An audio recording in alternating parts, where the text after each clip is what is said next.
सबने जुड़ मिलकर के राम जी से कहा, सरकार आपने सबको सब कुछ दिया, इनको कुछ दो। भरत जी ने बात रखी, आगे रहकर कुछ तो दो।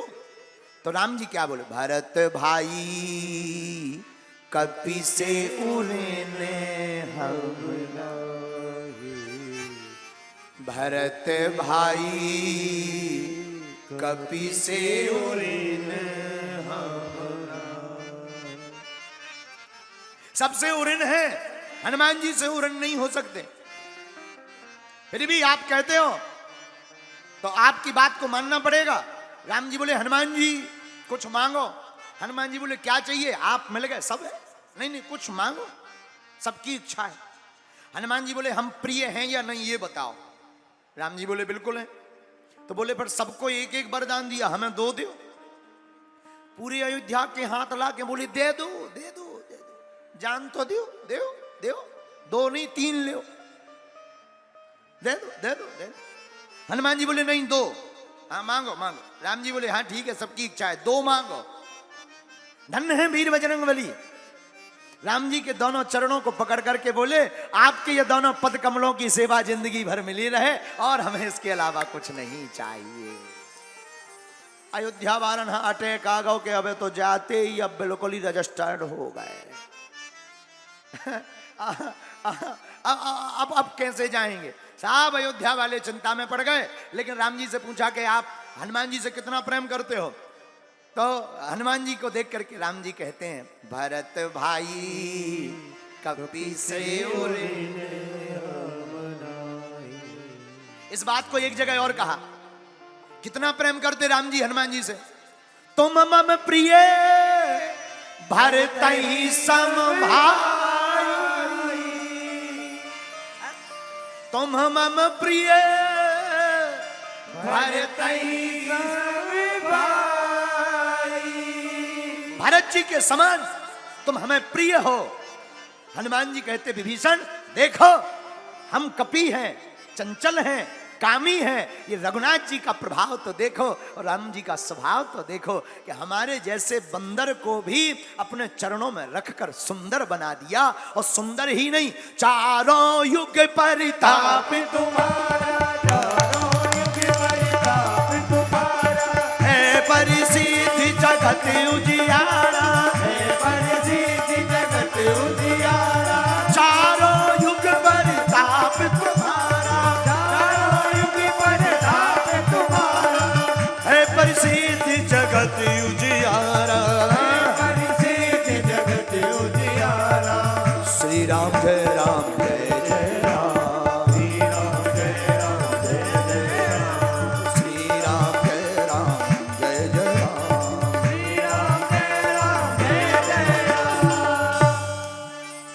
ये राम जी का प्रभाव है कि कपि होकर, बंदर होकर, चंचल होकर, कामी होकर के भी चारों युगों में उनको पुजवा दिया। यही राम जी का प्रभाव और स्वभाव है।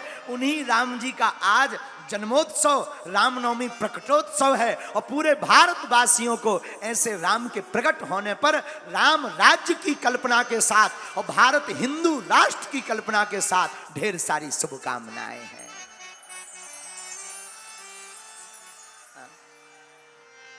क्योंकि भाई, जब तक इस भारत में राम राज्य नहीं आएगा तब तक भारत की सामाजिक समरसता नहीं सुधरेगी, भारत अखंड नहीं होगा, राम की यात्राओं पर पत्थर फेंकना बंद नहीं होंगे।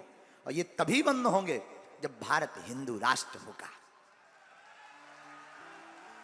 तो आज भगवान के अवतार पे हम यही कामना करेंगे। देखो एक बात बोले, क्षमा करना, आजकल तो घर घर रावण बैठे, कितने राम लाए। अब एक ही उपाय है, सबको रामचरित्र पढ़ना पड़ेगा। जो रामचरित मानस को पढ़ेगा वो राम के जैसा बनेगा। तो कौन कौन राम राज्य की कल्पना चाहते हैं इस भारत में? चाहते हो? हाँ या ना? चाहते हो भारत हिंदू राष्ट्र हो? होना चाहिए कि नहीं? तो हम वही फिर प्रार्थना करते, जबलपुर के पागलो तुम हमारा साथ दो, हम सब मिलकर हिंदू राष्ट्र देंगे। तो अब ब्राह्मणों की भी आवश्यकता है, परशुराम बनना पड़ेगा। हाँ, अब तो जरूरी है सब लोग। आज रामनवमी है, भाग्यशाली हो हम और आप, भाग्यशाली हैं कि रामनवमी पर कथा सुन रहे। धन्य हैं आप लोग, जहां रामनवमी के दिन कई लोग पी करके रोडों पर डरे रहते हैं। आप लोग धन्य हो, यहां की माताएं धन्य हैं, मस्तक पर तिलक लगा करके राम कथा में आकर के बैठती हैं। हमें लगता है कि भारत बदल रहा है। जब हम अभी रास्ते में आ रहे थे,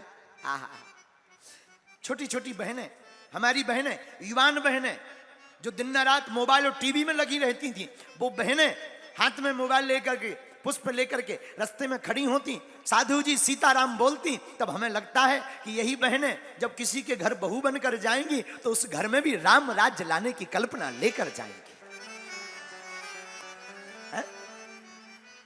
तो हम प्रत्येक माता पिता से प्रार्थना करेंगे, अपने बेटी को और अपने बेटे को रामचरितमानस पढ़वाओ, राम जी का चरित्र सुनवाओ और कथा में बैठा रहो, ताकि तुम्हारा बालक और तुम्हारी बालिका कहीं भी रहे, राम राज्य के साथ रहे। क्षमा करना, आप लोग पढ़ाई लिखाई से IAS IPS ऑफिसर बना करके अपने बच्चों को रोजी रोटी दे सकते हो, धन कमाने के साधन दे सकते हो, साधना नहीं दे सकते। रोजी रोटी कमाकर वो पेट भर सकते हैं, पर जीवन जीने की कला नहीं सीख सकते।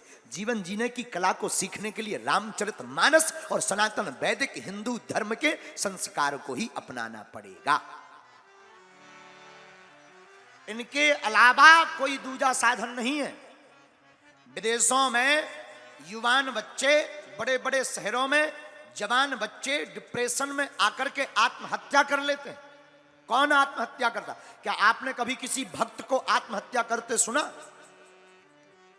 भगवान के उपासक को आत्महत्या करते सुना? बिल्कुल नहीं। आत्महत्या बुजदिल करते, जिनके जिंदगी में अध्यात्म जीरो है वो आत्महत्या करता है, और जिनकी जिंदगी में अध्यात्म भरा रहता है वो आत्महत्या करने वाले को भी रोकने की क्षमता रखता है।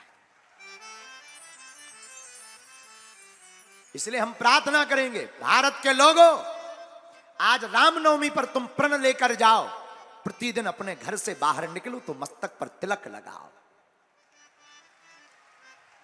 आज कथा में प्रण लेकर जाओ कि जहां रहना, जब भी कथा सुनने का मौका मिले, चूकना मत, सोचना मत, कथा में दौड़े चले आना। कथा सुनने से जीवन की वृथा मिटती है। घर पर रामचरितमानस पढ़ना। धन्य है भारत, धन्य है भारत के लोग। और हम तो जबलपुर की माताओं बहनों को देख करके गौरवान्वित हो रहे हैं कि हमारे भारत की माताएं और बहनें धन्य हैं। इन्हीं के कारण धर्म बचते हुए दिखाई पड़ रहा है। बेटियां, आजकल प्रत्येक घरों में विवाद, महाभारत मची, अलग अलग लोग हमारे पास आते, महाराज जी कोई उपाय बताओ। सासू मां चाहती है कि हमें जो बहू मिले वो एकदम हमें मां माने और बेटी जैसी रहे, और बहू चाहती है कि जो हमें सासू मां मिले वो एकदम हमको बिटिया बनाकर रखे, स्वतंत्रता दी। लेकिन गड़बड़ कहां है? सासू मां खुद मां नहीं बनना चाहती, बहू खुद बेटी नहीं बनना चाहती। इतनी सी गड़बड़ है। और इतना सुधार हो जाए तो आज हर घर स्वर्ग हो जाए और हर घर में खुशियों की बहार आ जाए। और ये भैया सत्संग से ही संभव है, रामचरितमानस से ही संभव है। जब तक भारत का युवा और छोटे छोटे बच्चे रामायण नहीं पढ़ेंगे तब तक संस्कारहीन हो रहेंगे। और जिस दिन रामचरितमानस को पढ़ने लगेंगे बच्चे, राम के चरित्र को गढ़ने लगेंगे, हमारे भारत का युवाओं की दिशा और दशा दोनों सुधर जाएगी। और हमारी बेटियों से भी और बेटों से भी प्रार्थना है, आप लोग रामचरितमानस पढ़ो, रोज पढ़ो, 5 दोहा पढ़ो, पर पढ़ो नियम पूर्वक पढ़ो। हम अपनी बात बताते हैं, हम स्कूल तो कम गए, लेकिन हमारी माताजी की एक आदत थी, वो प्रतिदिन हमसे रामायण पढ़वाती थी। वो तो नहीं पढ़ी लिखी थी, लेकिन लाठी लेकर बैठ जाती थी। अच्छा हाँ पढ़ो। हम रामायण उठा करके पढ़ते थे, माताजी बैठी बैठी सुनती थी। उसी का प्रताप है कि हमने 12वीं तक पढ़ाई स्कूल में रेगुलर की। स्कूल महीने में एक बार गए, पर रामचरितमानस में संसार का ऐसा कोई प्रश्न नहीं जिसका उत्तर ना हो। और रामचरितमानस की कृपा से हम एक भी बार फेल नहीं भया, और 12वीं में 75% लेके आए और 5000 रुपया स्कॉलर ले आए। आओ, आओ। लेकिन जब हमें मिले थे तब हम यही कहते थे, भाग्य को भूत कमाते हैं। आओ, क्योंकि पढ़े ही नहीं, अब पढ़े नहीं, करे भी नहीं, ना पढ़े, बस लड़े हैं। ना कड़े हैं ना पढ़े हैं, बस लड़े हैं।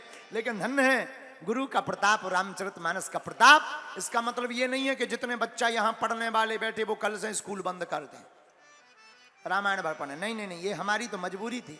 हमारी मजबूरी ये थी कि हमारे पिताजी कुछ करते नहीं थे, तो घर चलाने के लिए कर्मकांड करते थे, कुछ काम धाम करते थे, तब भोजन की व्यवस्था होती थी। तो हमारी मजबूरी थी। आप लोग खूब पढ़ना, स्कूल भी जाना, विद्यालय भी जाना, कॉलेज भी जाना, पढ़ना भी, लेकिन संगत संभल कर करना, और ऐसा जीवन जीना कि तुम्हें अपनी जिंदगी में ऐसी उपलब्धि मिले कि माता पिता तुम्हारे नाम से गौरवान्वित महसूस करें। हम एक और प्रार्थना करेंगे। पिता के नाम से तो बहुत लोगों को जाना जाता है, और अगर बेटा या बेटी का नाम पिता के नाम से है तो किसी मतलब का नहीं। बेटा और बेटी तो तब है जब इनके नाम से पिता को जाना जाए। ऐसा काम करना चाहिए कि लोग कहें ये अमुक बेटी का पिता घूम रहा है, ये अमुक बेटे का पिता घूम रहा है। ऐसा काम करो, ये अमुक कलेक्टर के पिताजी है, ये एसडीएम साहब के पिताजी है, ये अमुक इंजीनियर के पिताजी है। ऐसा नाम रोशन करो ताकि माता पिता को तुम्हारे होने पर गौरवान्वित महसूस हो गए। माता पिता इस धरती के भगवान है। वो दिन रात अपने बालकों को पढ़ाने बढ़ाने के लिए पसीना गिराते, मेहनत करते, रातों भर जगते। हमारी बेटी हमारा बेटा पढ़ेगा। और बच्चे, कुछ बच्चे खेल खेल में, संगत में, 4 दिन की चांदनी में अपने जीवन का और अपने भविष्य को नष्ट कर लेते हैं। हम प्रत्येक पढ़ने वाले बच्चों को कहेंगे, अगर तुमको याददाश्त की दिक्कत है, रोज तुम रामायण के 5 दोहे पढ़ो, रोज सूर्य भगवान को अर्घ दो, प्रातः काल जाग कर। हम तुमको वचन देते हैं, तुम्हारी याददाश्त तेज हो जाएगी। मात्र सूर्य भगवान के अर्घ से और पढ़ो और बढ़ो। बार बार मौका नहीं मिलता। माता पिता का नाम रोशन करो, माता पिता को गौरवान्वित महसूस करवाओ। एक दिन ऐसा लाओ कि माता पिता छाती ठोक कर कहें, ये हमारी बेटी है या ये हमारा बेटा है। ऐसा जरूर करना चाहिए। यही राम जी का आदर्श है, यही राम कथा का आदर्श है। तो आज भगवान प्रकट भय, एक बधाई गाकर आओ, भागवत कथा शुरू करेंगे, क्योंकि भागवत अब पूरी धरी है। लेकिन राम जी का अवतार है तो गाली, एक बधाई हो जाए, काय हो जाए कि ना होगा, जोर से बोलो। तुम्हें काय, तुम्हें कौन सी टेंशन है? हो जाए तो ठीक, ना हो तो ठीक। बैठे हैं कुछ सामने खड़े हैं, इन्हें तो बिल्कुल ही टेंशन है, ये तो बिल्कुल फ्री है।